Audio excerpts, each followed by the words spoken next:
আসসালামু আলাইকুম। Mobile solution বাংলার পক্ষ থেকে ছোট একটা ভিডিও। বন্ধুরা, আজকে আমরা যে কাজটা দেখাবো এটা হচ্ছে স্যামসাংয়ের S21 আল্ট্রার। এটা আমাদের কাছে বেশ কিছুদিন ধরে পড়ে আছে, আমাদের হাতে কাজের চাপের কারণে এটা আমরা দেখার সময় পাই নাই। তো আজকে এই কাজটা দেখাবো আপনাদের। বন্ধুরা, আমাদের এই ফোনটার যে প্রবলেম হচ্ছে এটা হচ্ছে টেম্পারেচার প্রবলেম। এবং এখানে আমি আমাদের কাছে যে সাববোর্ড আছে এই সাববোর্ডে এটার আমরা ওয়াটার ড্যামেজের কারণে কিছু প্রবলেম পেয়েছি। এবং আমাদের কাছে এই অরিজিনাল সাববোর্ড ছিল, সেই সাববোর্ডের এই ছোট যে বেসটা আমি ঝালাই করলাম, এই ছোটো বেসটা ছিল নষ্ট। ওখান থেকে ওর যে সাববোর্ড সেখান থেকে আমরা এই বেসটা উঠিয়ে আমাদের নিজের যে সাববোর্ড সেটা লাগাইছি। এবং আমাদের সাববোর্ডটার অবস্থা খুব খারাপ এবং প্রবলেমটা আমি আপনাদের দেখাইতেছি। নাহলে বলবেন যে ভাই প্রবলেমটা তো দেখালেন, এখানে আমরা লাইভ করতেছি তো চিন্তা করলাম যে কাজটা আপনাদের দেখাই। এরকম অনেক কাজই করা হয়, হয়তো দেখানো হয় না। তো এখানে আমাদের এই হচ্ছে মাদারবোর্ডটা আমার হাতে, এই যে ছোট্ট মাদারবোর্ডটা দেখতে পাচ্ছেন। তো এই ফোনটা নিয়ে কাস্টমার অনেক ভোগান্তিতে আছে, আর প্রবলেমটা দেখায় আপনাদের। এই হচ্ছে প্রবলেম, এই যে এইভাবে আসে আর কোনো চার্জ নেয় না এবং কোনো অ্যাম্পিয়ারও নেয় না। এই হচ্ছে মেন সমস্যা এই যে ফোনটা। তো এখানে আমরা এখন এই ফোনটাকে কাজ করবো এবং এটা সমাধান করার চেষ্টা করবো ইনশাআল্লাহ। বন্ধুরা, তার মধ্যে আমরা বলতে চাই, যদি আপনি মোবাইল সার্ভিসিংয়ের কাজ শিখতে চান তাহলে অবশ্যই আপনি আমাদের সাথে যোগাযোগ করতে পারেন। আমরা মোবাইলের হার্ডওয়্যার এবং সফটওয়্যারের কাজ দোকানেই শিখিয়ে থাকি, আমাদের কোনো অফিস নাই, কারণ আমরা দোকানেই কাজ শিখি। আর আমরা মনে করি যে মোবাইল সার্ভিসিং শেখার জন্য দোকানই হচ্ছে আদর্শ। অনেকে বড় ডেকোরেশন এবং অনেক স্টুডেন্ট দেখে যায়। বন্ধুরা, আপনাদের যেখানে স্টুডেন্ট বেশি সেখানে যাওয়া যাবে না। অনেকের চ্যানেল বড় হয়ে গেছে, অনেক আগে থেকে ভিডিও করে, যার কারণে এই জায়গায় ভিডিওগুলো সাজেস্ট লিস্টে যায় বেশি, অনেকে না জেনে নতুনরা বিশেষ করে জায়গায় চলে আসে, অনেকে চলে আসে। তো আপনাদের সবসময় অল্প স্টুডেন্টের মধ্যে যেতে হবে যেন আপনি যত্ন সহকারে কাজটা শিখতে পারেন। ইন্টারন্যাশনাল সিলেবাস করলে আমি বলতেছি আপনি কাজ শিখতে পারবেন না, কাজ করতে পারবেন না। কারণ কি, আমাদের লেভেল 2 একটা পরীক্ষা থেকে প্রায় 4-5টা বই দেওয়া হয় তাকে, যা আমাদের পুরো মোবাইল সেকশন এত লেখালেখি নাই। এবং এখানে যে ইন্টারন্যাশনাল যে সিলেবাসটা মেনটেন করে, সেখানে মোবাইল কত সালে তৈরি হয়েছে, টেলিফোন কত সালে তৈরি হয়েছে, বিভিন্ন ক্যাটাগরিতে এইসব প্রশ্নগুলো দেওয়া থাকে, যেগুলো আমাদের কখনোই প্রয়োজন হয় না। বন্ধুরা, আমাকে যখন বলা হয়েছে যে আমি যখন পরীক্ষা দিই সরকারি, তখন আমাকে বলা হয়েছে দেখেন তো মাউথ স্পিয়ার কোনটা আপনি বলেন। তখন আমি আইসি মাউথ দেখাইতেছি স্যামসাং G532 একটা ফোনে। তো সেটা বুঝতে পারতেছে না, তখন সে ভালো করে খেয়াল করে নিচে তাকিয়ে ছিদ্রটা দেখে, নিচে যারা ছিদ্র থাকে মাউথ, তখন সে শিওর হয়, মানে সে ডবল তারের মাউথ দেখছে বা ওই সময় মাউথ দেখছে, এই মাউথটা সে মনে দেখেই নাই। সে অবাক হয়ে তারপর দেখে তারপর শিওর দিয়ে আমার ওখানে টিক চিহ্ন দিল, মানে হ্যাঁ এখন রাইট। তো এই হলো ইন্টারন্যাশনাল সিলেবাস ফলো করে ইঞ্জিনিয়ার স্যারের অবস্থা। তাই বন্ধুরা, আমরা সরকারি সার্টিফিকেট যেহেতু দিয়ে থাকি, আমরা ইন্টারন্যাশনাল সিলেবাসের সাথে সাথে কিন্তু আমাদের দোকানের যে সিলেবাস এবং অনেক ব্যাপার আছে যেটা দোকানে ঘটে, সেই বিষয়গুলো নিয়ে আমরা বেশি আলোচনা করে থাকি। এবং কাস্টমার ডিলিংস, দোকান পরিচালনা, সব বিষয়টা একটা লাইভ দোকান ছাড়া কিন্তু কখনো সম্ভব না। মুখে বলার দোকানের মধ্যে থেকে জিনিসটা শিখে কিন্তু অন্য জিনিস। তো যাই হোক, এখানে দেখেন আমাদের এক ভাই লেখছে ভাই কোচিং সেন্টারে সার্ভিসিংয়ের কাজ শিখে পুরো ধরা, এরকম বহু মেসেজ আমাদের কাছে আসে, তাই আমরা আপনাদেরকে সতর্ক করি।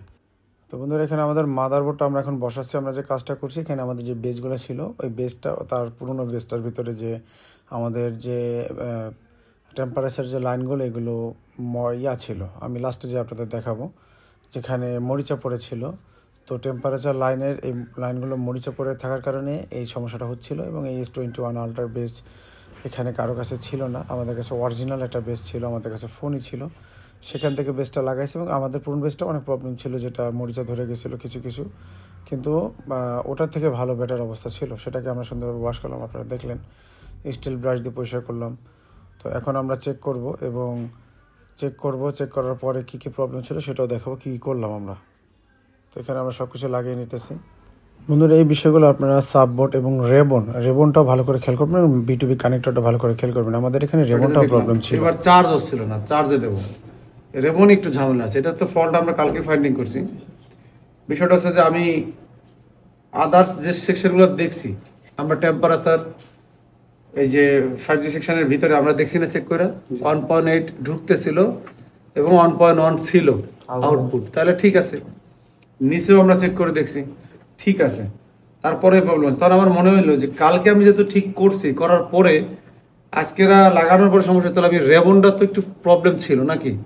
তো রেবনটা আমি কি করছি, এই পাশে ফার্স্টে সাইডে ধরে লাগাইছি, সলভ হয় না, জানি এই পাশে সাইডে ধরে লাগাইছি, প্রবলেম সলভ। তো এই যে দুইটা চাপ দিয়ে লাগানো, এটাও কিন্তু শেখানি হয়। মানে আমি যদি এটা না করতাম তাহলে আমি কিন্তু ফল খুঁজতেই থাকতাম। ইভেন আমি এই রেবনটা কি করছি, এই পাশের কানেকশন দুইটা বিপ দিয়ে দিয়েও দেখছি প্রত্যেকটা কানেকশন আছে কিনা, প্রত্যেকটা কানেকশন ছিল। তারপরেও কিন্তু লুজ চাপ দিলে কেন, কারণ এটা বাজারের রেবন লাগানো, এর সাথে যে লাগানোর সাথে যে ধরে, হ্যাঁ, ওইটা এর সাথে যে বেসটা থাকে ওই বেসটা তত হাই কোয়ালিটি থাকে না, এবং রেবনটা অনেক কোয়ালিটি খারাপ, তো এই জন্য হয়। তো এবার আমরা একটু চার্জে দিয়ে দেখি আমাদের যে প্রবলেম। এই যে ফোনটা অন হয়েছে, একটু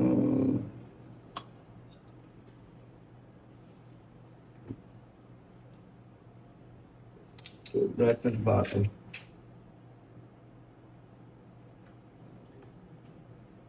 এই যে ফোন, তো আমরা একটু চার্জে লাগাই। বিসমিল্লাহ। 1.3 চার্জ নিচ্ছে, কোন এরর আছে? ওই যে 1.3 ওখানে দেখান 1.3, ঠিক আছে, এখানে কিন্তু এরর মারতেছিল 1.3। এই কেবলে এত কমই টানবে সবাই। এই যেটা শেয়ার করছে আপনাদের সাথে, যেটা আপনাদের সাথে শেয়ার করছি, এই কাজটা যদি আমার কাছে না আসতো, হয়তো আমরা কিন্তু এই যে temperature problem A to Z আমরা কিন্তু দেখাইছি, শিখাইছি, কিন্তু এই যে একটা আউট নলেজ, এটা কিন্তু অনেক বড় একটা ইয়ে, যে এখানেও যে সাইফে ধরা লাগবে, এটা কিন্তু একটা আউট নলেজ নাকি। এই বিষয়গুলো এই জন্য আমরা বলি লাইভ দোকানে কাজ শিখলে আপনারা অনেক কিছু দেখতে পারেন। এখন কিন্তু আপনি এই অ্যাপ্লাইটা শুধু এই ফোনে না, যত ফোন আসবে আপনি কিন্তু ওইটা মানে ওই এক চাপে দেখা গেল কাস্টমার চাপে পড়ে যাবে, মানে টাকা পকেটে। ইনশাল্লাহ এই ছিল আমাদের ফোনটা, আলহামদুলিল্লাহ কমপ্লিট। এখন একটা সিম লাগাই দেখতে হবে। আমরা এই লজিক বোর্ডটাও কি করছি, চেঞ্জ করছি। এটা অন্য দোকানে ছিল, লজিক বোর্ডটার অবস্থা দেখেন, র্যাবনের প্রবলেম ছিল, লজিক বোর্ডের প্রবলেম ছিল, বেশ কিছু প্রবলেম ছিল, এটা দেখেন এই জায়গায়। এই যে লজিক বোর্ডের অবস্থা, এই জায়গার কানেকশনগুলো দেখছেন, এই যে কানেকশনগুলো, এবং এই বেসটা, এটার বেস খুলে আমরা আমাদের ওইটা লাগাইছি, আমাদের ওইটার বেস। এই যে আমাদের S21 আলট্রা আর একটা ফোন আছে, এই যে এটার বেস দিয়ে আমরা ওখানে লাগাই দিচ্ছি। তো ঠিক আছে, আশা করি সবাই ভালো থাকবেন। আল্লাহ হাফেজ।